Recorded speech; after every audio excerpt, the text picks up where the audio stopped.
Welcome to the Stoa. The Stoa is a digital campfire where we cohere and dialogue about what matters most at the knife's edge of what's happening now.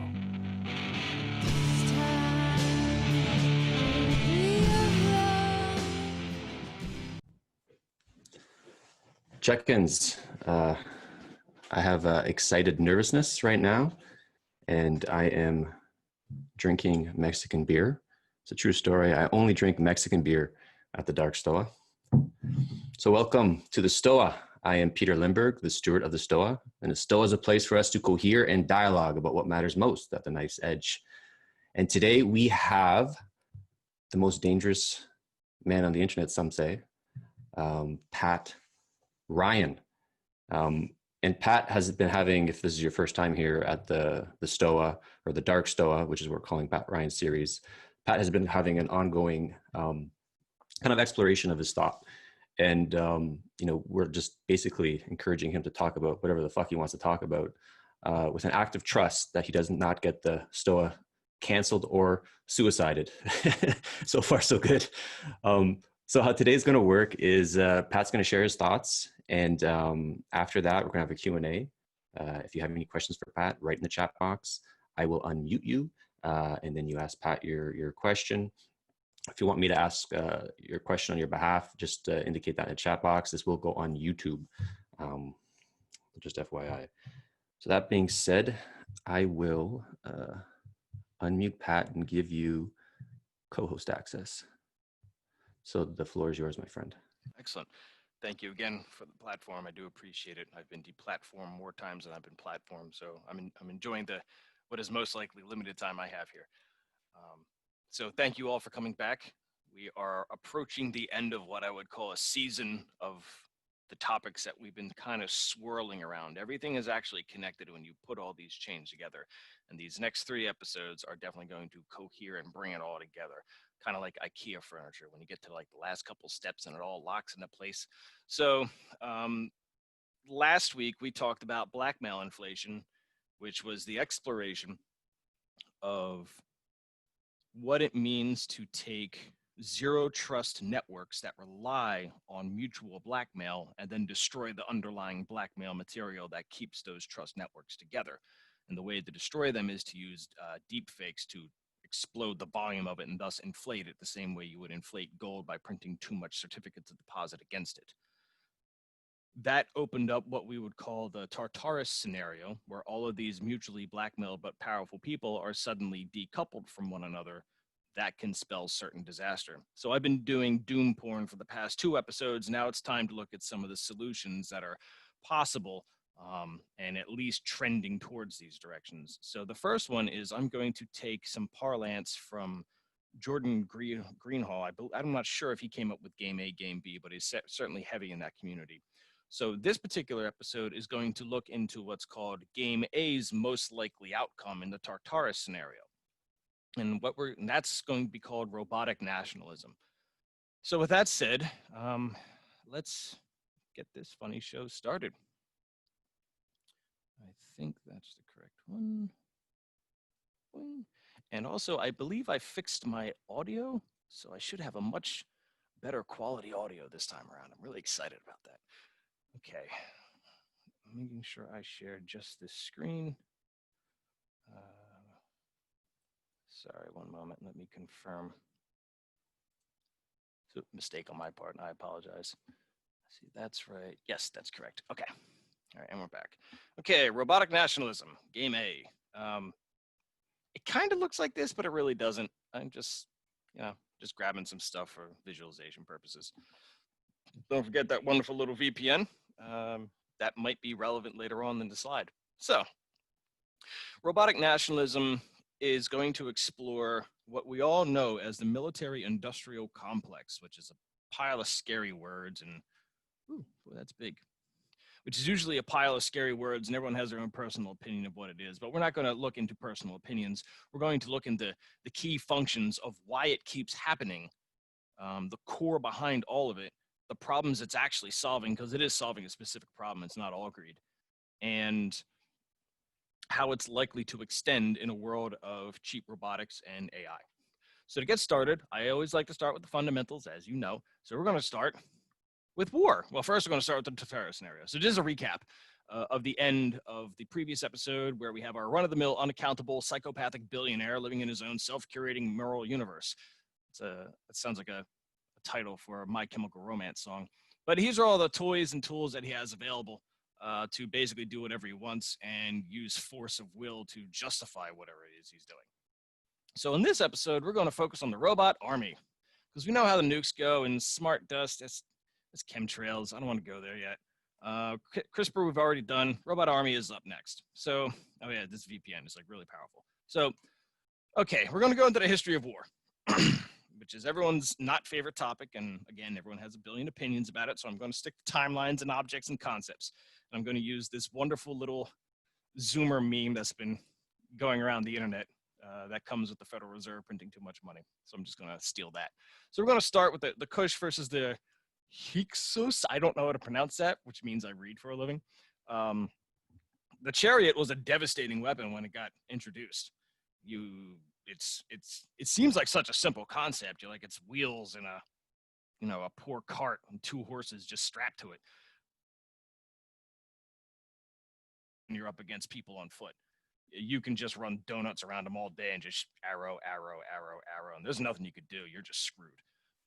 And these armies were not full of like extreme IQ trained professional soldiers. These were like farmers who had never seen these type of things before. So especially during the Kush and the Hyksos wars, these were heavily deployed and the backbone of a lot of Egyptian military prowess for thousands of years.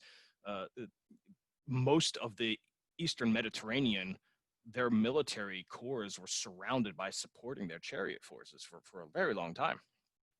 So this was a devastating, like super asymmetrical advantage over your regional enemies, probably up until the Bronze Age collapse. Which then leads, of course, when you have all of these type of Mediterranean powers fighting one another, they obviously have the resources and the networks and the wealth to command these massive armies. So during the Bronze Age collapse, you have all these problems. The Proto-Judea Empire collapses.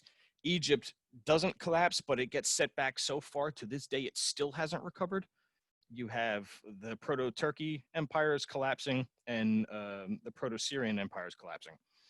And during that collapsing effort, people basically run more inland and they start setting up these empires, things like not necessarily Babylon, but Darius and Persia, and that type of legacy comes in.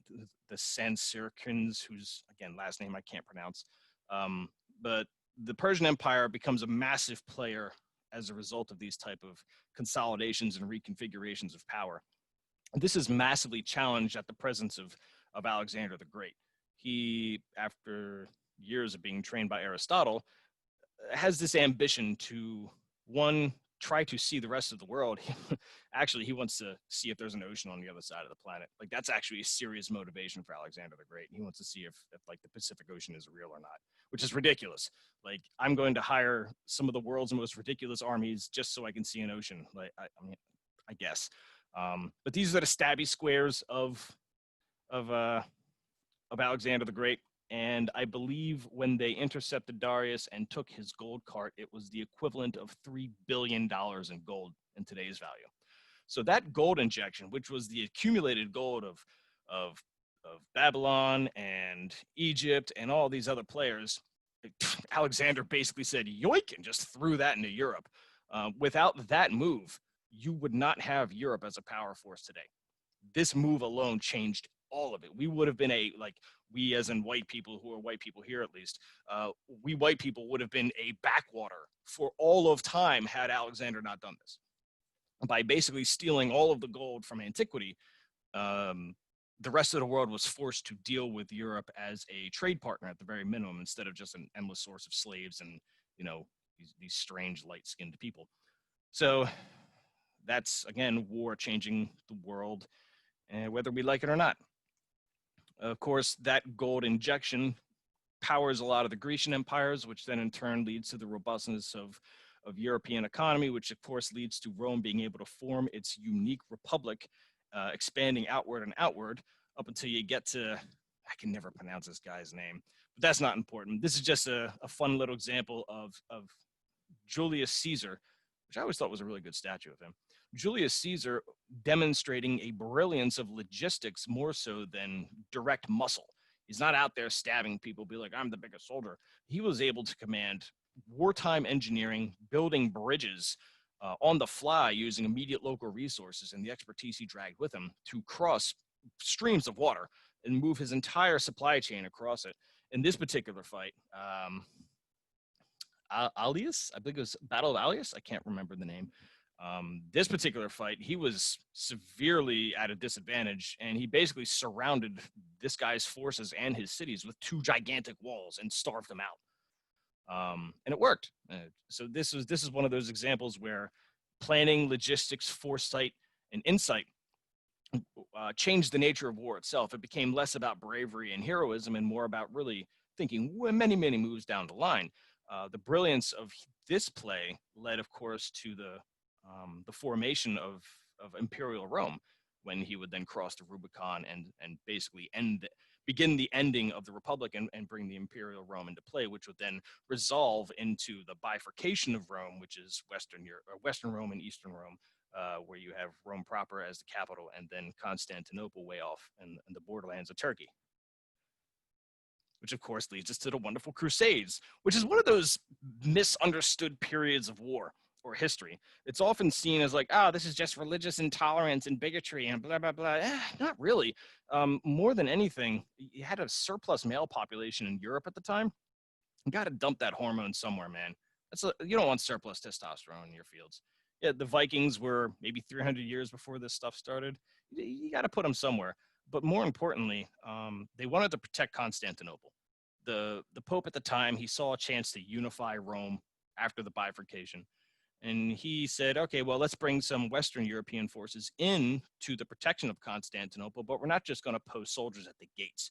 We're going to set up buffer states beyond Constantinople, so all the way down to Jerusalem and every country in between. And those buffer states are going to absorb and slow down attacks against Constantinople.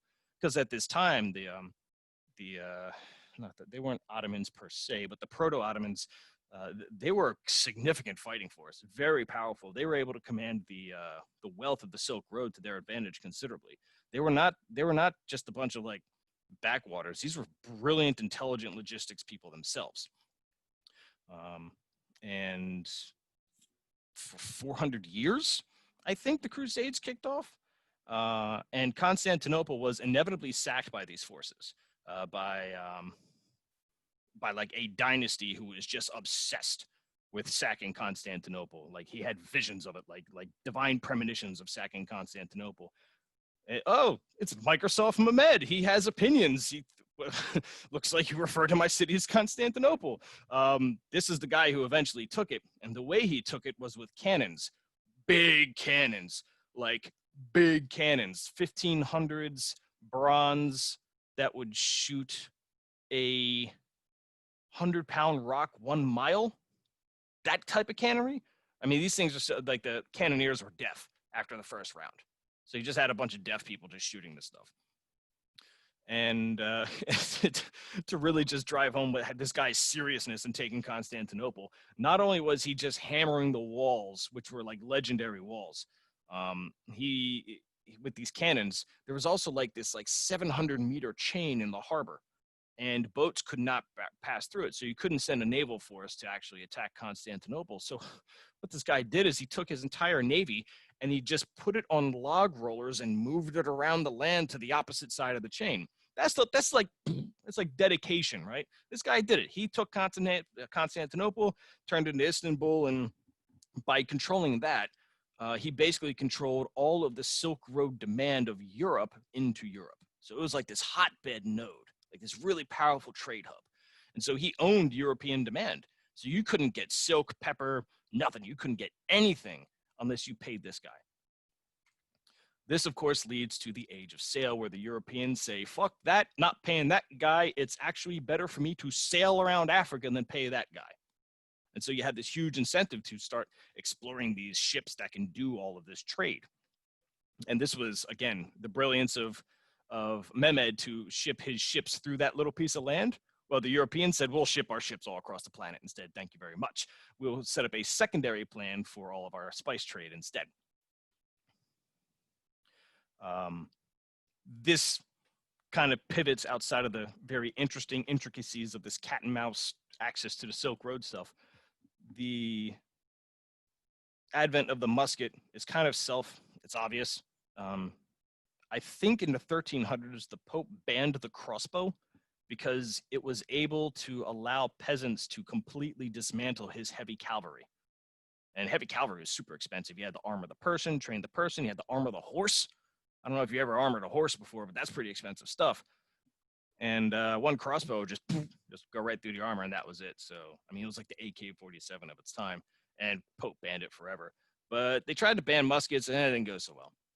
These were getting easier to produce, mostly because of the sacking of Constantinople. Turkish mastery of gunpowder and cannonry was starting to be embraced by the rest of Europe afterwards. They got their asses handed to them, and they started to adapt pretty quick. So the musketry, not really exactly accurate. It's just a ball and a smooth bore. So it's just like, you know, the ball is going down the bore, and then maybe it goes, you know, it's like Schrodinger's musket. Where does it go? So to counter that, you just line up like 10, 20 people, and you hope for the best. You know, you have 20 chances to probably hit your targets, which is why we look at square formations and think that's insane. But that's how you accounted for the inaccuracy of these initial weapons. And these things were just tearing through armor. So we're probably in around the mid 1500s at this point, just chewing through armor. And so again, really expensive investment. It's a sign of culture. It's a sign of royalty, heredity. And these things were just, you know, angry proto-republicans. And I don't mean that in the American sense. I mean that in the European sense, the Republican revolutions of the 1600s. These guys were just happy to overthrow royalty left, right, and center using their newfound toy. And speaking of newfound toys, you start using guns long enough to get more accurate with it, and you get more destructive with it. So these rounds, these artillery stuff, man, I think this was able of targeting, I think 5,000 meters off with a 5-foot range of error in the hands of a skilled cannoneer. These things were devastating. These are the 12-pound Armstrong guns. These were, you know, the ability of Europe to marshal greater and greater forces. Actually, hold on, let me check my notes. So I should mention there's one other factor that makes this so devastating, right? So the guy named Napoleon, he was a cannoneer when he first got started. He was actually doing the mathematics and calculating the logistics to run cannons. You'll see he actually contributes a small amount to mathematics, surprisingly, because of his experience as a cannoneer. And he came from a warrior culture. The warrior culture of France was feared. I mean, now we just call them cheese-eating surrender monkeys, but like France back then was, whoa, their military was world like top notch. And that happened because of the French Revolution in 1700s. They executed their king, and all the royalty in Europe said, I want nothing to do with this.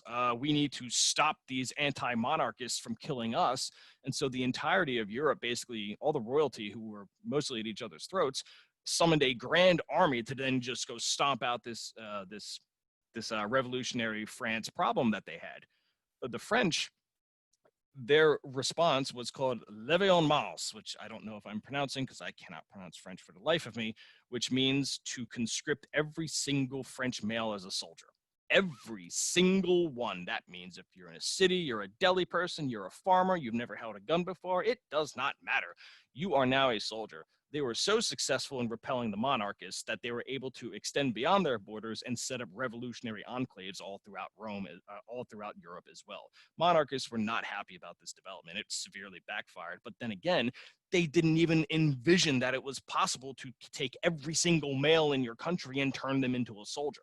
This was not possible in most of history, because if you turned your farmers into soldiers, who the hell was going to feed you? You were dead in a couple months. So you needed that dedicated farmer base, but the French, because they gutted their aristocracy, they were already screwed. They had to redo their entire order anyway. So they said, screw it, let's just make everybody a soldier, and whoever survives, great. That's less criminals later on. It's a really cold calculation, but it was devastating. It resulted in these type of cannoneer developments as a result, surprisingly. So now the French, who were bringing all of their soldiers into the field, now every other monarchist had to do the same, and every other republic had to do the same. So now they're fielding these huge amounts of people just to stay competitive. And here comes the artillery, which is just chewing through people. And you really start to see this come World War I, where artillery is just, I mean, crushing people, absolutely eliminating entire squads of people. And they get better and better with it over time. So we start dealing with these industrial armies as they're able to raise greater and greater populations and give them greater and greater technologies and very spiffy little helmets that look like trees. We start to see that, hey, we need to counter, not only can we raise these armies, but we need to counter them too. And artillery is a pretty good bet right now. Yeah, there's airplanes and all that stuff, but artillery is really that's the creme de la creme of just grinding out meat. So we need to make sure that these artillery gets a little bit better. This was the birth of the computer. You know, the computer you and I are using right now, this is ENIAC. ENIAC was designed to calculate artillery round precisions, not just for individual shots, but also for rolling artillery. When you when you fired multiple artillery pieces over a great distance at specific time intervals under different winds, under different pressures, those under different grains, and they would land in coordination to maximize the devastation for whatever was requested according to the spotters. And you could have a team of mathematicians in the field doing that, but World War I was brutal. You could not put brain power on the front line. They'd die of trench foot, or they'd get trench foot. They would get infected. They would get rat bites. I mean, serious problems. You couldn't keep that brain power on the front line. So you kept them in the back, but then you had to radio back and forth, and it was a mess. So all of this logistics overhead starts to explore the R&D of computational services or computational engines like the ENIAC. And the hilarious irony is that when ENIAC finally comes online, it doesn't calculate a single thing about artillery when it comes online. The first thing it's used to calculate is nuclear weaponry, which then leads us to our unfortunate outcome where, well, now we got nukes. So let's take artillery, and instead of every shell blowing up like a 20-foot radius, let's say every shell blows up a 2-mile radius. Now we got some serious problems. And then throw some planes in it that can deliver it really quickly, then tip them on a missile, and now they can really drop all over the place, then put them in a submarine, and who knows when they can attack you. So this nuke problem is hard. So how do you make sure that you don't get nuked? Well, you over-nuke yourself. You overproduce your nukes. So if you're going to nuke me, well, I'm going to nuke you. Okay, so mutually assured destruction. All right, a little bit of game theory, fine. But what if I knock out your first strike capability or your retaliatory capability? So let's say I hit your telecoms. I start taking your satellites out. I start hitting your fiber optics, your ocean fiber. All right, that's a problem. But what if my networks self-heal? What if my telecoms can still route to each other even if you take out a core hub? Well, congratulations, we just invented packet switching, which is the core of the internet. The internet works because of packet switching, TCP/IP packet switching. And this was developed to ensure first strike capability in a nuclear bombardment scenario so that game theory of MAD could be sustained. So the internet exists because of artillery. That's a weird thing to say, but there is a direct line of reasoning that actually supports that argument. And then, of course, we get now we're on the internet, now we have memes fighting each other, and it's just self-referential to be funny. We're all quite familiar with meme war. I probably don't have to spend too much time on it. Basically, memes are the Kalashnikov of cyber semiotics. You know, if you have a narrative and it's really tightly manicured, we can kick that fucker sideways, no problem. So these things are evil. So that's basically the history of war, from chariots to funny little Zoomer memes. So let's start looking at the numbers and participation of modern warfare in the current space.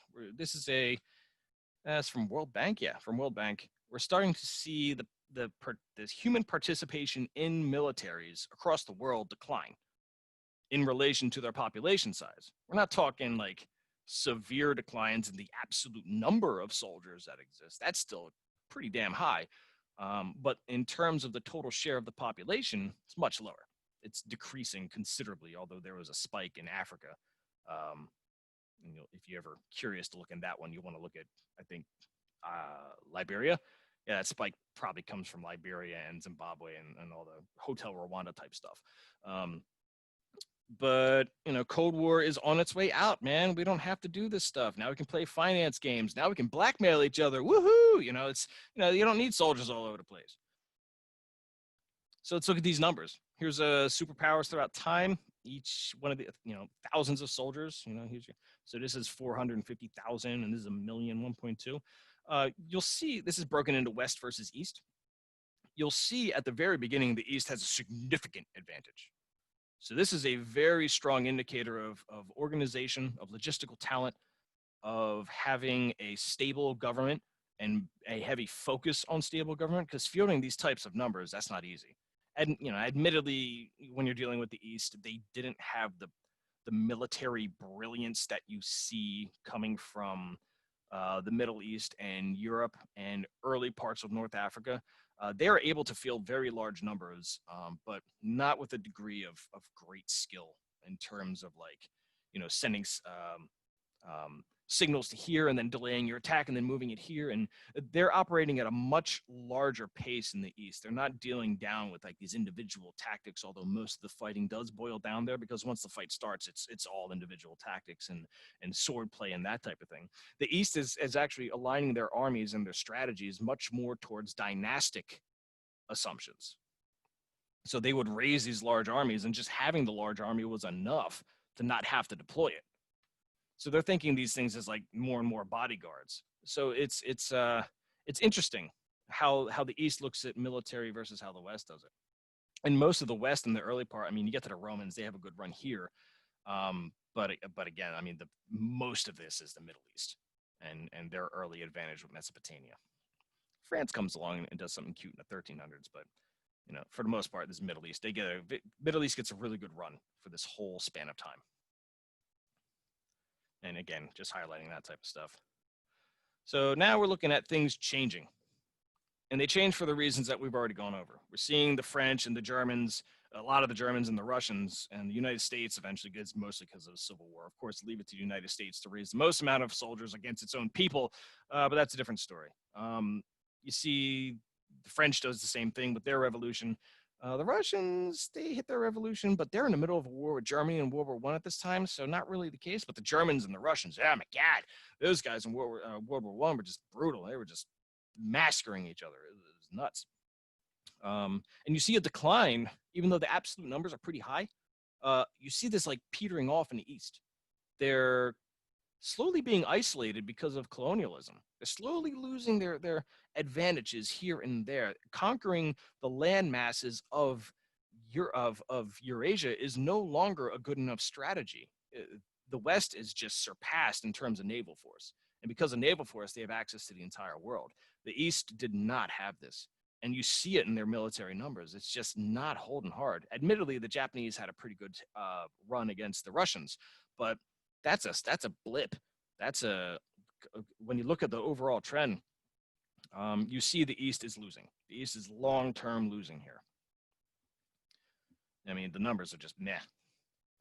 So now this is a breakdown of World War II, which is a high. Look at these numbers: 9 million soldiers.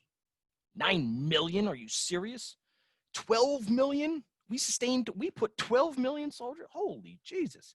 The German Reich had 12 million. These are huge, huge numbers. So this is what you would call peak industrial warfare, where you're able to use total warfare.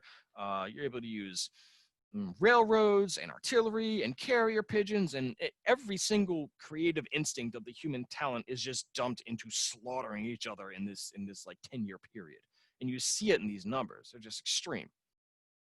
The numbers don't get this high again. This is like never again type numbers. And a lot of our foreign policy has been, designed to prevent this type of craziness. So then we get to the West, and this is where things start to get even. This is where things got interesting for a long time in history. The East is able to field numbers that the West can field in terms of absolute. Interesting. This is I mean, you look 50s and on, that's modernization, that's globalization. So now the East is able to channel. They're able to not only have access to the trade route that the Europeans had formed in the colonial and sale period. They're able to compete commercially. They're able to consolidate their means of production. They're able to have access to capital in ways that were previously not accessible. And you see it in their military growth. It's there, right? So now we have almost an even fight. How does that resolve? I mean, we're starting to see it right now. These numbers stop at 2014, but Trump's very anti-China. And with these numbers, who knows what happens, right? Well, let's see what happens when we start changing a little bit of the technological premises. I mean, that's some crazy numbers right there. So as we've noticed before, we know that the hard participation of people versus population of military is going down, and correspondingly, the military expenditure as a percentage of GDP is also going down. Now that sounds crazy. You might think they're spending more and more now than ever before. Yes, but as a percentage of GDP, it's not technically true. We're actually spending less, and that's mostly because our personnel costs are going down. We need less people to kill more people. So there you go. There's also another trick that's going on here, which I'll get into later. It's called hiding the numbers. How do you categorize military expenditure? Well, there's a way to actually categorize military expenditure that isn't military expenditure. And again, the other factor you need to look into, did the military spending go down or did the GDP go up? That matters because you get this result in either way. I don't need to cut spending to drop the percentage. I just need to raise GDP, and maybe my spending is the same the whole time, comparatively speaking. It's just my GDP jumped up 5 times. But my military expenditure versus it probably halved. So that's a weird ratio, right? Where's the rest of the remaining? Where are those numbers hidden, right? Are they hidden at all? So just keep these two things in mind. Someone tries to tell you that we're becoming a more peaceful world. I think Steven Pinker has that argument a lot. These numbers are obviously clever ways to hide the accounting. So how do you hide those numbers? Because I alluded to it earlier. It's a thing called dual use. So dual use is a way to say, we want this weapon, but instead of paying the R&D for it, we're going to allow civilians to put their own capital into the development of the R&D. So that way, it's not a military expenditure. It's just the economy. Look at that. So let's take chemical manufacturing, for example. Take Dow and DuPont and all those type of things. You know, they can put their private capital into it, and it can develop these huge things. And it does develop stuff like, you know, radium wristwatches that give you cancer, or all types of other chemicals you need. Well, it turns out you can get a chemical artillery out of that too. Well, look at that. That's kind of strange. It's like it's dual use. I'm getting the civilian aspect of it, and I'm able to hide the numbers off the military expenditure books and treat it as capital. I'm sorry, treat it as civilian, treat it as the economy. And then I take like a little bit off the top and I get my chemical artillery. Oh, neat. That's a neat trick. Can I do it again? Well, of course you could do it again. Nuclear power. Well, let's generate, you know, we have 200 some odd nuclear power plants in America. And turns out you can make a lot of weapons with that. So all the funding here is civilian, a mix of private and public, yes, admittedly. But that's all to offset the production of these type of things. So again, we're hiding the numbers in dual use. Re-entry vehicle, super SpaceX stuff. We got to bring our astronauts back, man. We're space stuff, right? Woo, Elon Musk. Just kidding. It's a multi-re-entry vehicle weapon that drops 8 nuclear weapons on cities once it reaches peak orbit. So this is the same research to get the same weapon, and it never qualifies as military expenditure. Or more accurately, the military expenditure for this is reduced because you have it's reallocated in these categories instead. PlayStation 2 was actually classified as a dual-use item. Very strange. So it's the same damn thing. This was a clever piece of legislation done. I think it was Microsoft was pissed about this, and they found a way to slap PlayStation 2 with a dual use as part of so it can be put under different import-export rules, so that they can get an advantage on Xbox. It was a total mess. Leave it to Bill Gates. Surveillance capitalism, which is what we all know. I'm talking into a camera right now, right? What is Silicon Valley, the developer of transistors and developer of AI and all that software stuff? Well, it's surveillance capitalism, sure, but well, it's also surveillance tyranny. So that's a dual use thing. Any type of surveillance equipment that's developed for us, and we tell ourselves this is cool, and we have a dog walker app. Well, we also have apps that turn dogs into bombs. So it's just it's the same thing. It's dual use. It's just all this is all. I think I'm driving the point home here. So now let's talk about robotic labor force. We build robots to build stuff. Cool, right? We got that walking dog. Jeff Bezos has that. That's cute, creepy, but cute. Boston Dynamics has this robot that's supposedly testing the clothes of soldiers, right? But it's a robotic labor force, but the dual use is that it's a military force as well. So dual use is a way to hide the expenditures. And once you start doing this game, it becomes so useful that it turns out you're powering your entire economy from this thing. From this mechanism alone, you are actually powering you're driving the entire capital flows into your economy, especially here. I mean, the .com, imagine if Google and Facebook and all the blue chips in Silicon Valley hit like $20 a share, we'd be in the Stone Age. So as these things expand, they actually take over the economy because of this trick here, which then leads to the insane asylum. So the other dual use thing that I didn't get into is steel. Steel is a magical piece of metal. It's flexible, it's hard, it's powerful. It's a real estate multiplier. As you build like skyscrapers, you turn one piece of land into like 30 pieces of land and you get multiples on your investment. Railroad can move stuff from point A to point B pretty quick. So now you can actually maximize the economic performance of much smaller nodes in your civilian network. So we're going to build steel everywhere. It's magical. Just throw steel at it. What do you want for Christmas, kid? Here's some steel. We're just going to throw steel everywhere. And then it's so powerful that we've already saturated all the possibilities in our own economy. We've built every bridge, every skyscraper, every railroad that can be even close to economically efficient. Now we got to spread it everywhere else. We got to ship it to Germany. We got to get the steel to Britain. We got to get the steel to India, the steel to China. We got to steal the whole place, right? No pun intended. So we're going to put the steel everywhere, which is great. But because we mass produce so much steel, it now just the price just drops. We have done nothing but produce steel to the point that it's like 1 cent a pound because we made it so globally available. Well, now we got an issue because steel production is actually pretty capital intense, even if you spread it all over the world. And people need their money back. We got investors, baby. So how are you going to get that money back? How are you going to recover that massive, heavy expenditure into your steel productions? Aha, I know what to do. I can make weapons out of steel to blow up all the other steel things that I've built so I can increase the demand for steel later on. This is called the insane asylum. And we've been here since 1940. So this dual use, we're building, this is how dual use evolves when it gets real circular, when it turns into an Ouroboros. We get our dual use, so cool, we got this thing. We get here, steel's at its cheapest. Now we can start building weapons out of it. We can R&D out of it. We can really experiment with it, right? So this is how you hide dual use and how you build these Ouroboroses.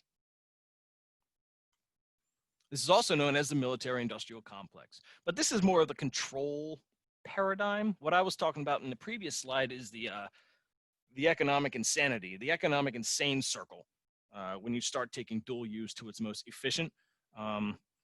Now, in this case, everybody knows in the military-industrial complex, it's called Congressional Consumer Corporate Surveillance Complex, and probably a bunch of other describers after that. Congress has tax funding for the Department of Defense, which then issues contracts to defense contractors who issue campaign contributions back to Congress, and round and round we go, right? So this is a driver for this basically develops those dual use circles of insanity that I was talking about previously. This is also known as military Keynesianism for all you economy nerds who want to take a crack at it. So let's keep this in mind for the next couple slides. Okay, so this is where Intel's Moore and Mikhail-Foucault become the economy. I'm going to specifically talk in terms of surveillance capitalism. This is the GDP per capita, and this is median household income. And this is often described as a wealth gap, but that's not true.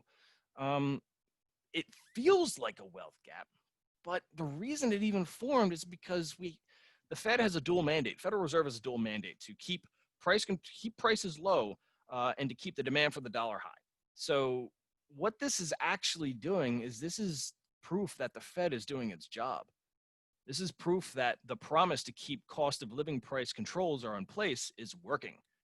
Because if you didn't have this line, if median household income increased as GDP per capita increased, then what would happen is the price of everything would be crazy high.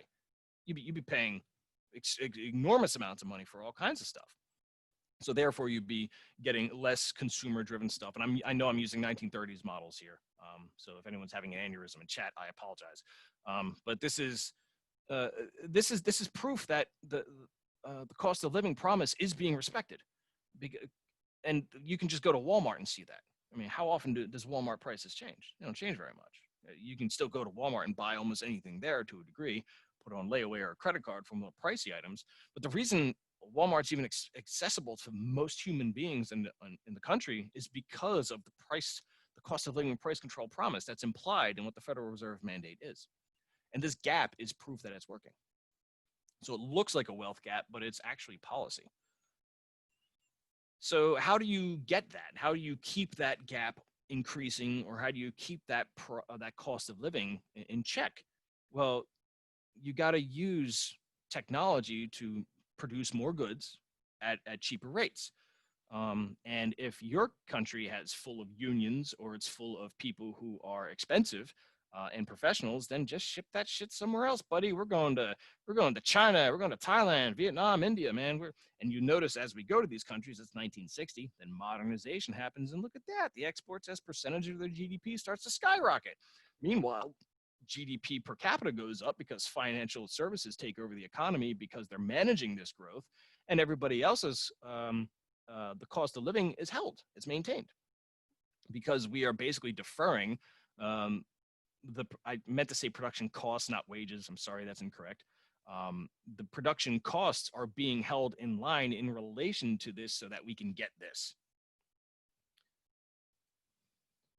This in turn leads to Moore's law, because we have outsourced a lot of the tinier,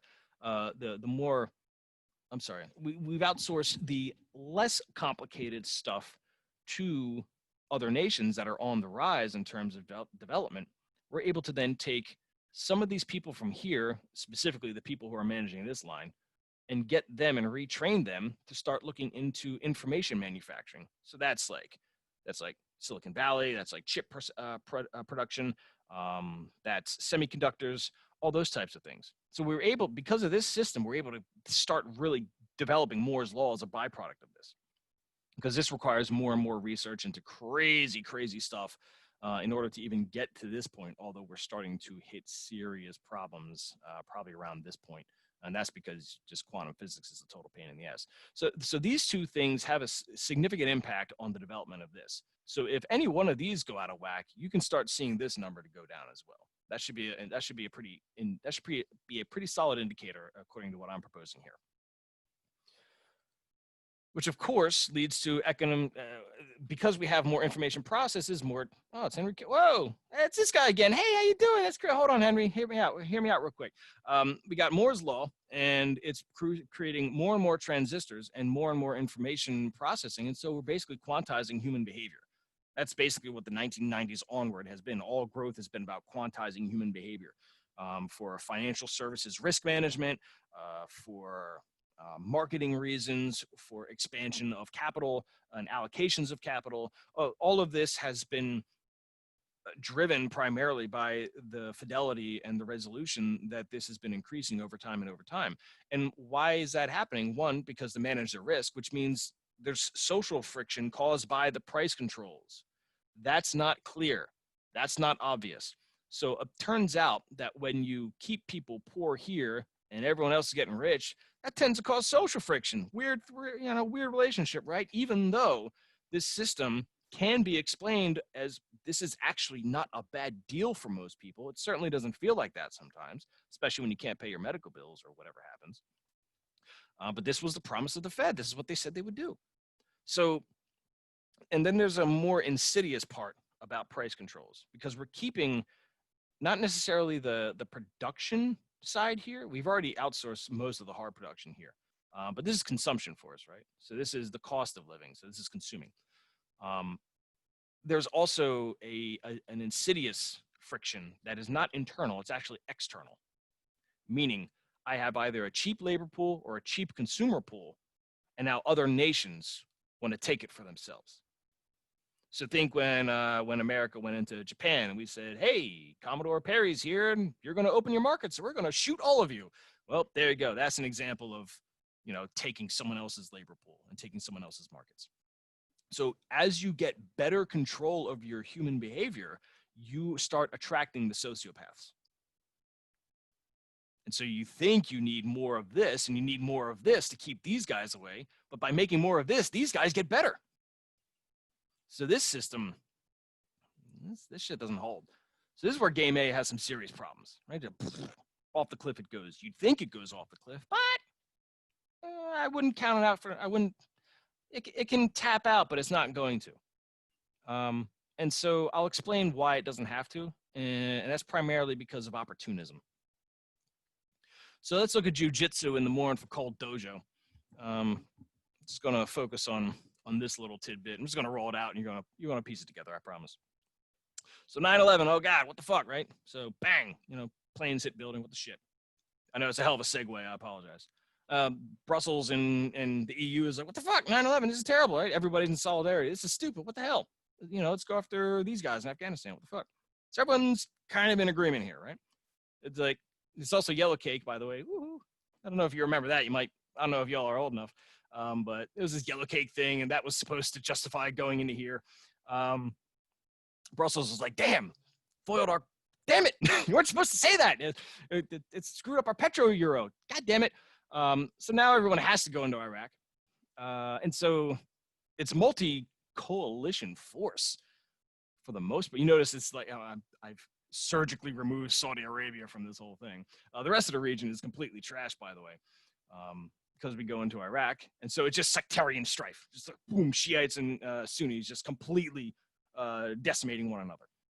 Mostly because of the de-radicalization technology we've been using, but that's another conversation for another time. Of course, not Saudi Arabia, though. They're okay. In fact, they're quite happy with this arrangement because they're able to make their competition for oil production murder each other. They don't have an army that's worth a damn, but they have our army because they have our oil. So put two and two together, right? So what does this do? Well, this is like 30 years war, but for this region of the world. It's just neighbors murdering neighbors. They don't tell you that in the media, but that's what's going on, and that's what's driving a lot of the immigration to Europe, is because of that mess. Anyone who's migrating here, sans the obvious radicals who were trained under, spooky conditions, but people who are moving here and aren't radicalized, their neighbors, they realize their neighbors are insane, their opportunities are gone. They basically have to sell their labor to where it's stable, to where this kind of crap isn't happening. So of course they're going to go to Europe. It's like a bus ride or a boat ride and you get to Europe, right? Look, German Karen, there she is. She's the queen of all that's moral. Now she's going to take them all in. Look at her go, right? She's the real MVP, right? Just kidding. Germany gets cheap labor in 15 years. That's the real play. So this is an example of taking these moments of instability as game A screws up and turning those into gold for game A. So it could do this all day. It has been doing this. This is what it does. This is the game. It's jujitsu in this dojo of insanity. It's how do you roll at the moment? How do you get the maximum opportunity out of this stuff? So it's always seeking for that type of stuff. And it has no problems displacing entire populations. That's just the MO. That's just what they do, right? It's been that way forever. So this is why game A can stay on life support. It can do this forever. And it has done this forever. I wouldn't say they just kind of wake up and suddenly have a crisis of conscience. I would not assume that's the case. So let's instead look at what game A can do if they were smart. And that involves robotic nationalism. So what is robotic nationalism? Well, it's the dual use concept that we've described in the previous slides, where we intentionally create robotic soldiers so that the robotic soldiers go to war with each other. So that every time a robotic soldier gets shot down, it creates 50 to 70 jobs. So the robots aren't actually shooting people. That's Terminator, James Cameron crap. I'm talking two nations going to war with each other, throwing only robots at each other so that they can guarantee 100% employment for their nations. Not far-fetched. We've done this before. I've walked you through us doing this. We did this with steel, except, we killed people to do it. Mostly the uneducated and criminals and all those type of things, but you celebrate them as heroes later on, that type of thing. That's what I'm proposing, is that you don't have to kill anybody. Nobody has to die. So let's look at where those hotspots kick off. Let's see what's interesting. Conscription and corruption are difficult things to merge together. Now, there's different types of corruption. You can have corruption at the federal level, where you don't trust your federal leaders, like, say, most people don't trust Trump, or you can have corruption at the local level, where you don't trust your local police department. It's different perceptions depending upon where you go, and it can be a mix of both. Totally possible. So I'm just going to use, I forget where I got this chart from. Doesn't matter. We're just going to use a corruption index because they're all just made up anyway. We're going to see if we can find countries that are drafting, who are doing mostly mail drafts, with the exception of these guys. And this also doesn't show the difference between compulsory drafting and volunteer. So, like, Turkey is compulsory,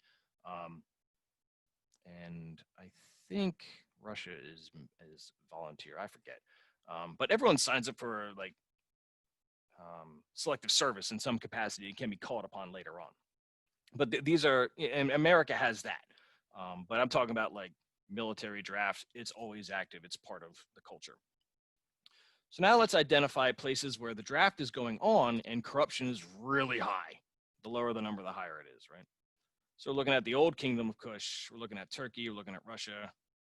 Is that Venezuela, Bolivia? Then we're looking at Mexico, right? So what we have here is a case where if the leaders of that country say, hey, we need to draft you because of a war, there's a good chance that people are going to be like, fuck right off. I'm not going to do that because you're corrupt, and that's that, right? So now your military draft is less of a nationalized, galvanizing moment, and it's more of like, well, we'll pick who we can get, right? So this means that these nations in particular are really susceptible to requesting robotic soldiers because they can't draft enough people because they're corrupt. And they're not going to fix their corruption. There's too much money. So these are hot spots to bring robots in because they're just greedy, and their people know they're greedy, and their people want nothing to do with that game. So they're going to bring the robots in. Now, it's also true in the inverse. It's not just corruption that's a driver for robotic warfare demand. It's also success. Now, that sounds weird, but let me give you an example. These are the number of deferments between 1948 and 2005. I won't tell you the country yet, but you might notice that deferments are when people are drafted, but they say, I want to go to college, or I want to go start a business or do something, right? So I want to do something other than, I want to participate in the civilian economy instead of being drafted. So these deferments are just going way up, like, over time. And what's causing that? Well, I have unaccountable power influencers. You see these people getting money. I want money too. I want to play that game. I want to make the money game. So why am I serving? No, fuck that. I'm deferring. I'm gonna make some money. You have entitled civil servants who are okay with these deferments. Usually they're like, you should not be deferring, go serve your country, but they're making money too. So fuck it, right? And then maybe the citizenry is just so they don't even care. They have no national identity. They're just like, fuck it, right? Oh, and what country am I talking about here? I'm talking about Israel. Those are the numbers for Israel. That is a country that has been at war since its founding. All of its neighbors want to kill it. And what's happening? Their success, which is a very successful country by modern metrics, they don't want to fight anymore. These citizens do not want to participate in a military draft. So their own success is actually gutting their own military, surprisingly, which means you're going to need robots to fill the gaps. All their neighbors want to kill them, probably vice versa. You're going to need some robots for that. So either heavy corruption or heavy success will both drive robotic warfare in either case, because the demand to fill, person online with gun has to get fulfilled. So then let's talk about how to take this concept and scale it across the entire planet, not just the hotspots, not just the exceptions, but make it everywhere at the same time. Here's our favorite fat cat we all like to make fun of because we're poor. And reliable loyal citizens. We need to crush to rally the enemy. Nah, you're a reptilian pedivore. Fuck off, right? So they're not doing that stuff. They're not feeling it. So we already know the enlistments are going to be low, so they got to hire mercenaries. They're going to reach for mercenaries first. They're going to go to Z, Blackwater, and Triple Canopy, and those kind of people, and pay for pewpews.com and that type of stuff. So you can bring in your dudes, and they shoot, mercenaries. They're not loyal. They don't necessarily fight to the last man, but they shoot people, so that's good, right? So, oh look, it's Eric Prince. Look at him. He's very happy for the business. Look at him go. But this is Eric Prince. You never researched this guy. This guy's a cutthroat business dude in the traditional mercenary sense. For example, a history of mercenaries. There's one case, I think it was a German prince who hired a mercenary firm to sack Rome in the 1500s. And the mercenary firm was successful. They sacked Rome. And then they said, well, you've already paid us for the successful part. Pay us twice and we won't burn the entire city down. Right. So you got to be careful with mercenaries because they will fuck you in the middle of an operation. So maybe he's looking at you like you're a weak motherfucker, execute order 66 and overthrow this twerp. He's like, okay, lol, that's hilarious. So now you got a problem. You can't really go to mercenaries as the go-to because there's cost and penalties associated with that. It's like, oh, all right, well, let's go to IMF. Like, give us some defense loans. Like, I need soldiers because I'm greedy and these people know I'm greedy and this is scary. So help, right? You go to IMF. You're like, man, we've hit up everybody. We've hit the mafia. Nobody wants to fund you. You're a piece of shit. But I just got a phone call. Hear me out. I got something for you. So there's this like robotic infrastructure fund that's coming, and we just happen to have access to it, and you're entitled to it because you're an IMF member. But if you sold your top of the waterfall place in that fund, we can get you that money. We'll get you that. And what does that mean? That means this person says, instead of building my own infrastructure to help my people, these people will do it for me. I can then take the money from selling the claim to then purchase the military I need for whatever the hell I need it for. Interesting. So now I'm giving up my own national destiny to build up a infrastructure fund so that I can build my immediate needs for military stuff. And then I'll spin the whole thing as saying I'm creating jobs. And then, make Earth great again, 20x.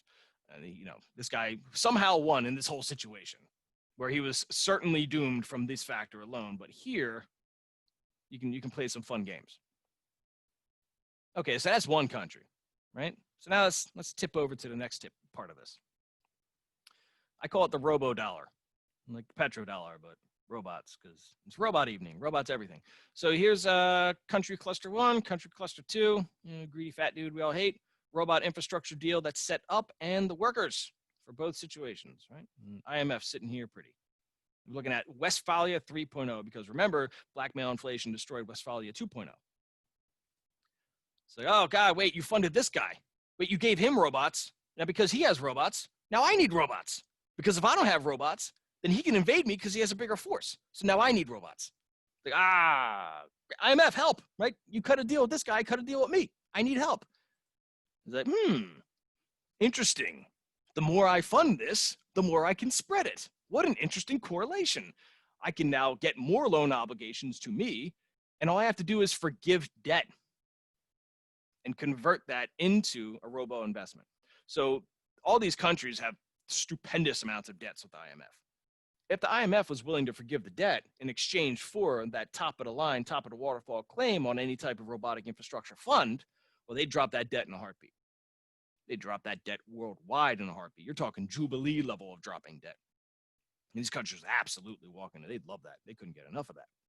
Because they have to, because, oh no, Hungary has robots. I'm Serbia. Now I need robots. Now everybody needs robots. And it just spreads, right? Now the citizens don't care. they're quite happy the fact that they have jobs. Like, oh, great, more robot infrastructure, 5G or whatever. I'm building all my infrastructure up. I'm getting jobs in a mass unemployment scenario. Great. Then they're staring at each other, realizing they're probably locked in this robot building arms race because now they both have robotic soldiers. They're corrupt as hell. They're not getting deals. These people are not joining the military anytime soon, despite the fact that they're impoverished, because now they have a vehicle to get jobs and participate in their economy. So they're certainly not going to join the military in bulk, not like a conscription allows.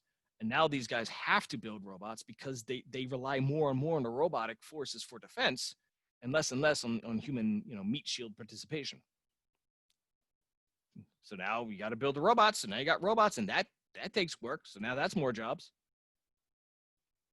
And then you start dropping the suggestions. It'd be a real shame if these guys went to war. They shouldn't go to war. War would be a bad idea. I sure hope they don't go to war because war would destabilize everything. And you just keep saying war over and over again before you know it, someone starts thinking war. Like, oh, yeah, war. I should go to war. That sounds great, right? Now I got a robot war for whatever reason. Maybe it's maybe this guy hates this guy or whichever the case may be. Something initially pops off organically, some dumb stuff. You don't have to, put economic hitman there. But in the back of everyone's mind, they start to realize a conclusion. They start to realize that every robot that dies in this war is 30 to 70 jobs for everyone involved. And so now, instead of, look at all those jobs are getting jobs everywhere. They took our job. No, we got our jobs back. So this is the conclusion that's reached once this kicks off, and other people will see it and they'll go, I want 100% employment too, because all my people are burning down Minneapolis right now. So here's a way out of that type of problem, and everyone's going to see this. All it has to do is work once. Once this conclusion is even tasted, just once, you're going to see the whole shift. You're going to see the entire interpretation of economics shift towards this robotic military Keynesianism and steer policy towards it to then keep civilian participation involved, keep debt restructuring options on the table, make sure that you can defend your homeland, and also, I already covered jobs and debt. Just those three alone is enough to really fundamentally alter the order of how the world organizes itself, especially if America was to, say, disengage from all of its previous responsibilities. This is certainly on the table as an option. Whether it works or not, well, let's look into what happens here. Oh, look, it's everybody's favorite rhetoric.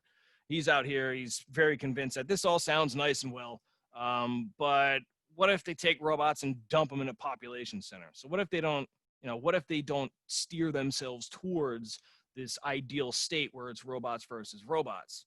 What if they decide to pull a Hitler and say, well, I'm just going to invade your population centers and fuck it, right? That's a feasible thing. You could do that because robots are cheap and population centers are expensive. And so they're soft targets and you'd hit them hard. And of course, there's an obvious advantage for that in a total war scenario.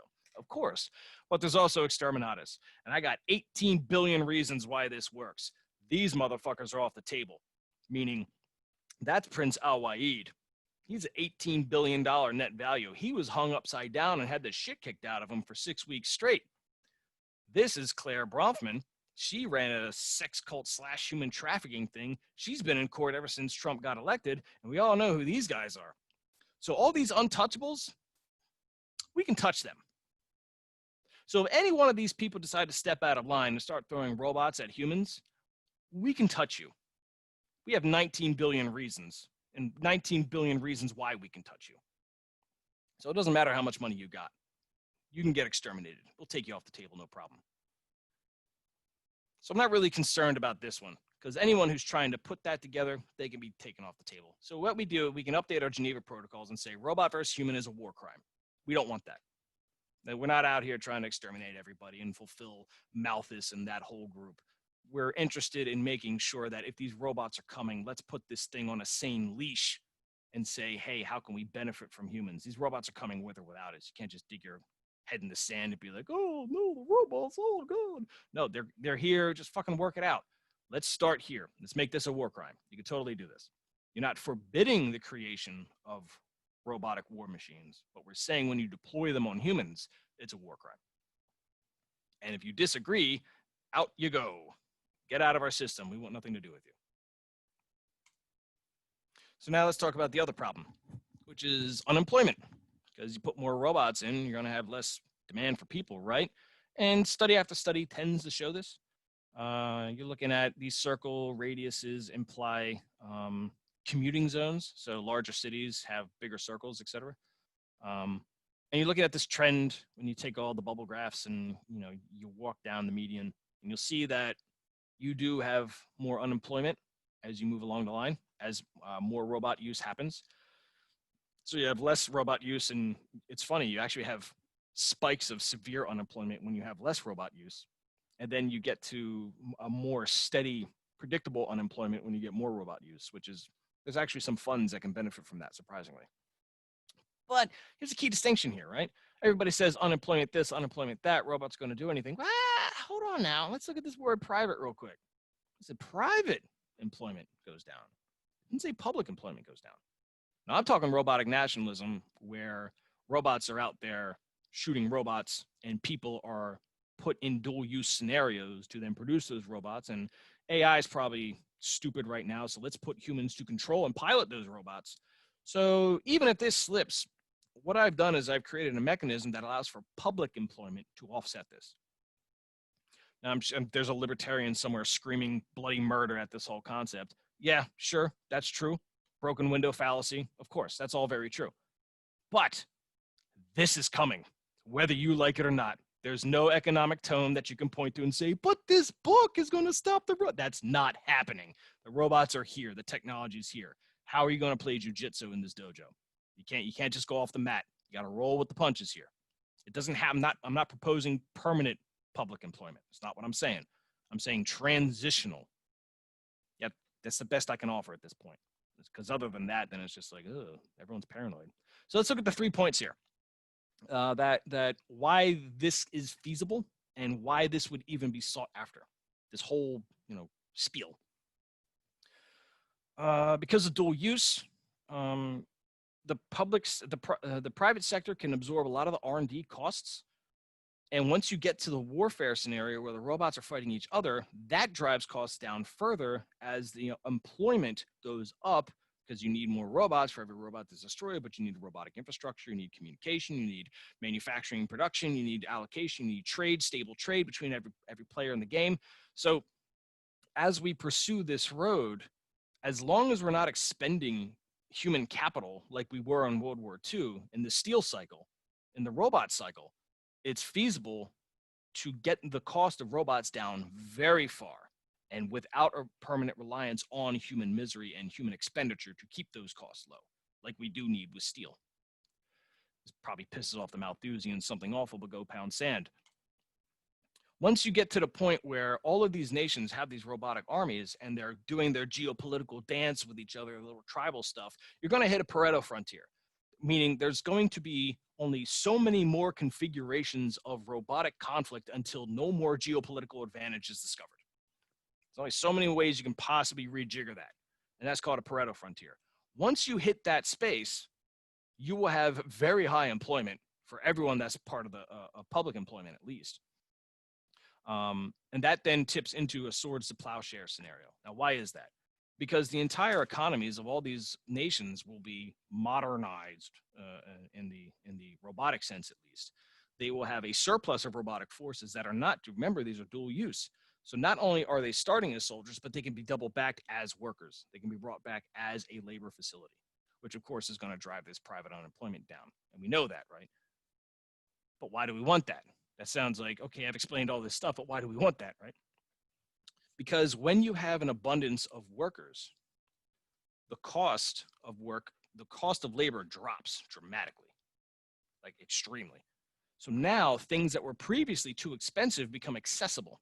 So whether it's deep earth mining, whether it's asteroid mining, all of these things that traditionally had bars that were crazy too high, because we have a surplus of labor, a massive surplus of labor that is disconnected from traditional ways of managing labor, at least, we can now access these previously inaccessible sectors. And once you get to here, then the whole game changes. The whole shit changes, because now you can take the premise of capitalism, which is infinite growth, and, or at least financial capitalism has the premise of infinite growth. And we can actually, I think, I think, Connie, if you're here, you had mentioned a great snippet from Daniel Suarez's book where he's making roughly the same argument, where he says banking is ideal for space economics. In fact, it's almost as if it was designed for it. This endless expansion into this resource laden, this infinite resource space. It's probably not so good when you hit peak saturation of humans on a tiny planet, but when you hit vastness, almost incomprehensible opportunities, that type of financial capitalism actually is incredibly functional. So that's where things might be ticking with or without your permission, for Game A at least. And Game A can use this and will most likely use this to continue its extension, to continue its time in the game outside of the scumbag jujitsu it's been doing since at least 2001. If they decide to get their act together and operate as a unified force, it wouldn't be hard for them to put all this together and knock it out the park. So remember, if you want a robot army, you got to have a VPN you can trust. It has to be quantum proof. So that's all, folks. Thanks a lot. Nice. Okay. So if you have questions, start putting in the chat box. If you want me to read on your behalf, let me know. This will go on YouTube, so don't be an idiot. First question, Pat, for me. So I know you're plugged into the kind of the Game B space, and I imagine you had some conversations with the sense-making matches about this kind of like stuff. Do you have any like criticism that you received that you thought was good, or if you had none there in that space? What is the best counter argument that you heard when you presented this idea, or maybe you can play the devil's advocate to it? I've never heard anyone in Game A counter Game B counter this. Mostly because, I mean, I'm the only person. I'm the only person who formulated this. I'm currently telling the story about these particular actors in Chain of Events, so obviously they've never encountered it before. And given some serious thought, I suspect that they would instinctively try to find tiny semantic exceptions and try to build a whole counter struggle against that. Maybe. I mean, it's cute, but I don't know if that's effective. But it's when you seriously grok, like you get down to like the steal cycle. Once you understand the steal cycle, then I mean that's the heart of Game A. So Game B would have to like critique this creative destruction force outside of like flattening the curve, which I think it's going for. It's saying, well, if it's going to peak and spike and cause damages, let's like extend it over the duration of time, and maybe we can turn that destruction into opportunities for more and more people as we dampen it through populations. Maybe, maybe that works. A sort of a fractal dampener of the destruction of one of those steel cycles. Of course, that's all feasible, and I'm sure there's entire bodies of economics that can back that type of reasoning. But Game A plays hard. They play super hard. They have no problem killing 100 million people and just batting an eye at it. So you got to realize you're up against psychopaths. And then when you throw or at least organized ones, when you throw the blackmail inflation on top of it, now you have disorganized psychopaths, and that gets a little weird. So that gets really weird, in fact. So I think with Game B, I'd like to target the spirit of what I think they're angling towards, which is why I'm going to save all that for next week, which is going to be Game B's approach to this scenario as well. Interesting. That was going to be my next question is, what is your critique on Game B? Because I think in the blackmail inflation one, you said that if Game B doesn't work, we got to do this robotic nationalism type thing. Yeah. So that's next week. We should save that one. Okay. Yeah. Cool. All right. So let's pivot to the questions. Charles, you had a good question. I gotta let people unmute themselves. Go ahead, Charles. Hey, Pat, thanks for the time. My question was, this is my first time listening to you, and you're clearly a very independent thinker, and that's impressive. Just walk us through briefly how you form your worldviews. Yeah, thanks. I'm an ex-Marxist. That's probably not too much a shock for people if you're really listening to the language I'm using. I was the autistic Marxist, not the I hate my parents and I want to overthrow the rich Marxist. I was let's make sure that the delicate equilibrium between production and consumption is met and matched, or at least acknowledged. So I was concerned about some abstract equation more than anything else. That changed when I encountered a book called The Human Swarm, written by Gregory Rollins, who fundamentally changed how I placed blame in history. And then I stopped placing blame on history, and then I started seeing human nature as best as I could ascertain it in the raw. And I haven't stopped since. I just like to understand what humans are doing, no matter how insane it is. And I like to not ascribe morality to it, because I think it colors the observation of what is. And you can't change what is if you walk into it with assumptions of what should be. So I tend to try to capture as much of it as I can in the naked and the raw, and then I'll figure out, let's see what we can poke and see what we can change. Cool. Do you have a follow-up question, Charles? No? Okay, cool. So Ernesto wants me to ask this. What would be the environmental implications of robotic wars, considering that they should be using depleted uranium shells and lots of batteries with toxic substances would be destroyed? Also, are they going to take place in the air, land, or sea? That's a very common question. So you're looking at maybe 1% of the surface of the Earth is significantly occupied by human beings. Yes, we're spread all over the place, and yes, we have farmland all over the place. But in terms of, if you took all human beings and stacked them into one spot, it's really like 1%. So there is a very large part of the Earth in which you can have all these wars, and it's not that big of a deal. It's called the Sahara Desert. You can have these robot wars there all day long, and it's not going to disrupt the goddamn thing in terms of ecology. Now, the production of those robots will certainly probably have some pollution side effects down the stream, that's for sure. But there's all kinds of cool techniques that, if you really were concerned about establishing an eco balance, these robots don't have to be made of metal. Don't just throw that expectation out the window. I can make their shells out of potato starch if I wanted to. I don't need these big like battle mechs from sci-fi. I just need things that just hunt you. I can have robots this big doing it. I don't need these massive monsters from the industrial age to, conduct my violent will here. So hemp robotics, right? Exactly, right? I can make I've seen technology where you can make circuit boards out of bamboo. It's not that hard, guys. You don't have to use what China's selling to make these lethal robots. It's not that tough. So in terms of you can have eco-friendly zero imprint robot war, if that's a thing that needs to be marketed, which it sounds like it might be. But it's within the realm of feasibility for sure. Cool. Kayashi, you have a question. If you can unmute yourself. Mr. Kayashi. Yeah, I was just wondering, like, what makes you think that the robots are going to be expensive in job creating when they get destroyed versus just like attaching a bunch of explosives to a quad rotor drone? Yeah, so one robot, it's not as simple as press button, get robot. You need to pay the licensing for the software. You need to put up the factory that can make it, whether it's a small factory or a large factory. You need to constantly maintain it and improve it, and there's a service required for that. You need to make sure that the lenses and the servos and the motors are manufactured as well.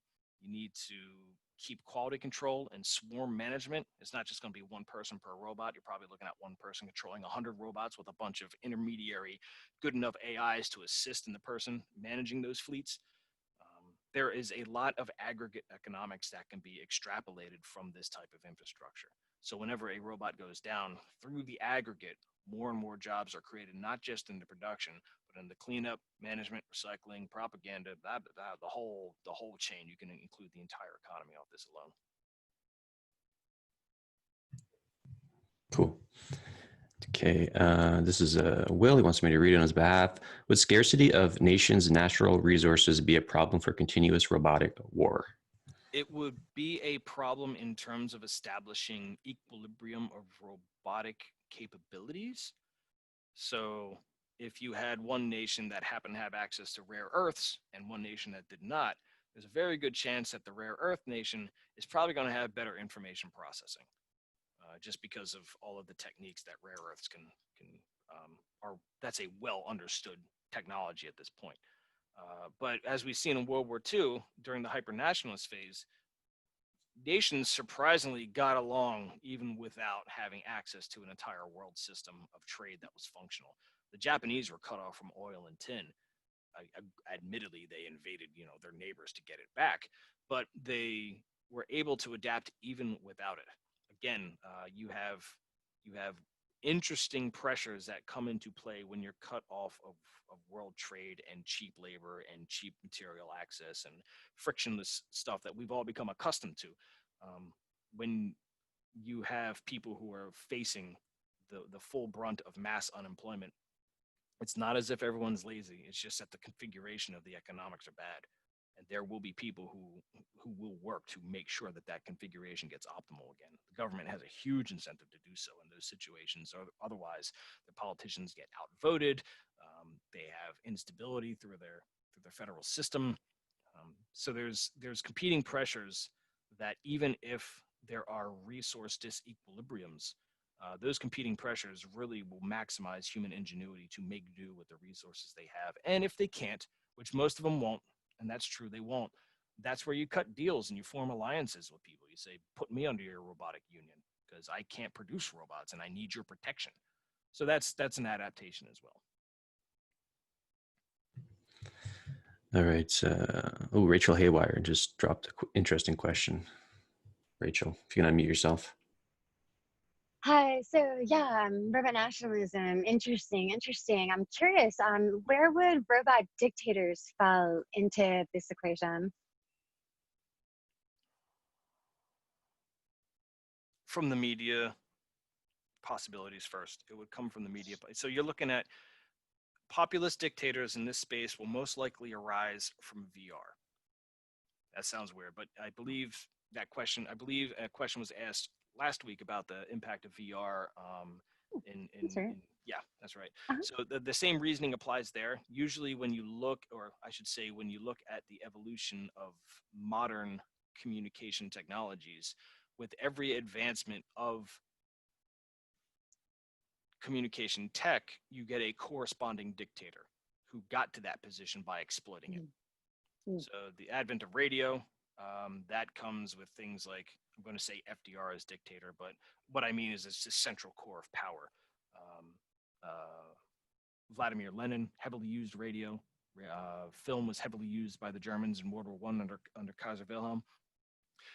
Film and TV. Adolf Hitler was notorious in using audio techniques. In fact, the idea of Mylar back tape was invented by the Nazis.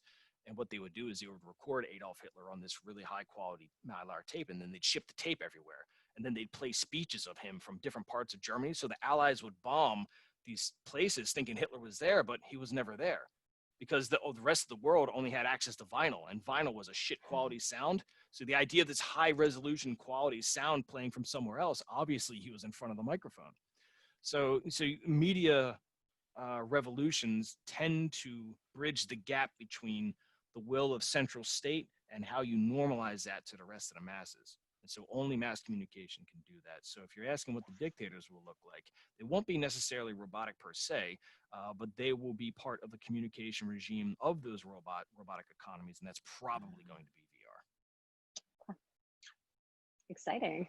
Yeah, right? Thank you, Rachel.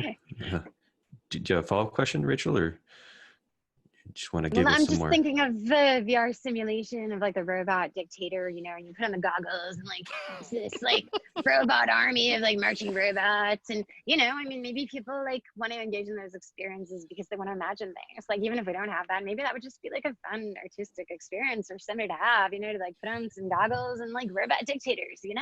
There's Could be Ender's Game as well. Could be. Rachel's into some kinky shit. That's why we love her. Jacob, you're up next. If you can unmute yourself. Sure thing. Do you hear me? All right. So I was just wondering what the sustainability of the system looks like. You called it Westphalia 3.0, and we're living, in Westphalia 2.0 right now with the system of reciprocal blackmail sort of keeping everyone in check. But you know, in light of advancements, that's going to fall apart, like you said last week. So what do you see as a system that would come to replace this, or how do you, if that's not something you can answer right now, how do you see this sort of playing out over time? Yeah. So I think the thing about these Westphalia systems is that we should probably stop calling them systems, and we should probably start calling them stints, like little wedges of transformation for that time, where this particular arrangement of here's how we're going to keep our psychopaths in check, and then that fell apart and we got to keep them in check. Here's how we keep them in check, and that's just going to change as time goes on. So even what I'm proposing here is still transitionary. Excuse me. It's ultimately the last transition. As much as I would like it to be one, I don't know if that's true, but I would like it to be one, because once you have an abundance of robotic labor available, now astroeconomics is on the table. And at that point, instead of voting with, your ballot or your bots, you vote with your feet and you just fucking leave. Like, nah, we're done here. Like, oh, you have kings and you have nukes. I want off this crazy train. I'd rather go die on a poorly oxygenated rock than spend one more second next to these assholes. So you need to make the economics trend towards that, mostly against the will of economics, which is why I'm looking at this in a transitory phase itself. Because once you get astroeconomics, then the whole pie changes. Everything changes. Whether you have a Westphalia system in that, I don't think you will. I think you'll have more of a replay of the Stone Age, where when people disagreed with one another, they just ran across the horizon, basically. Cool. So my favorite poetry buddy, Key, has a question. Key, could you unmute yourself? No, I'm scared yet again. I'm not. I'm totally not. It's Sorry, fine. Key. It's great. It's thank you. A lot for the time. That's the first thing that someone said here, and I appreciate that. The question is, could you clarify the idea that banking is ideal for space economics? You mentioned someone, Daniel Suarez. Just wanted to understand that a bit more. Yeah. So the goal of financial banking is to pay off the interest. That's the entire purpose of financial banking. There is no other rule. Everything else is organically derived as a result of that rule. So to understand what interest means, if I produce 10 pat bucks, like here's 10 pat bucks, I just pop them into existence, and then I give them to you, and I say, hey, you owe me 12 pat bucks. Now you might say, okay, that's fine, but there's only 10 pat bucks in circulation. Where are you going to get the other 2 from? Well, the answer is you can't. So obviously it's a game you lose. So now you owe me that money because you signed a piece of paper and I just got more goons than you. So now you're going to pay me those 2 pat bucks. You're going to pay me all 10 back because I know you got them. And then I'm going to get $2 worth of actual assets you own.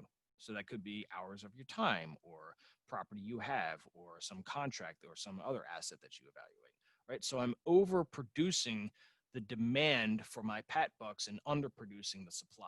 That's the rule of financial capitalism. It's a game to trick people into overplaying their greed.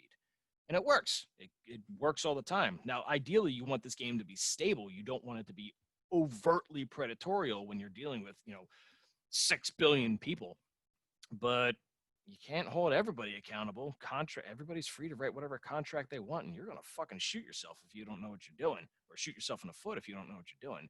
So, contract signer beware when you're playing financial capitalism games. But when you're playing the game of space, well, you don't need to go to lawyers and you don't need to go to arbitration or say, oh, the contract's bad and so, now I got to hire some mercenaries to take my pound of flesh out of you. Instead, I could say, I'm going to sell my future time. So I'm going to double down on the bet. So if I promise that you give me X amount of pat bucks and I'm going to go harvest some asteroids and you fail to do so, you're going to say double or nothing. You're going to double, you're going to try and change the terms of the repayment. And I'm more likely to say yes, because it's an infinite capacity of options out there. I just need you out there, go hunting it and finding it. Sure, you won't pay me now, but now I can think in terms of 100-year scales or 20 or 200-year scales, because look at all the fucking availability that's available up there. So instead of these usurious assholes playing their financial capitalism game here and being real strict dicks about it, it doesn't. Once you open up the promise of space, I mean, there's enough for everybody for a long damn time, and you'll find that the financial capitalists kind of like it that way. Yeah, okay. I've been here laughing the entire time. Thank you for explaining that entire thing. So far. Happy to help. Okay, a beer church. You had a question. If you can unmute yourself.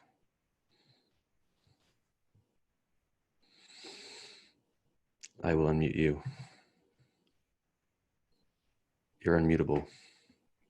Okay, I will. I'll read. I'll read his question on his behalf. What happens if someone goes full Sherman? That is, destroys the means of production. Then we go full wipe out your genome. That simple.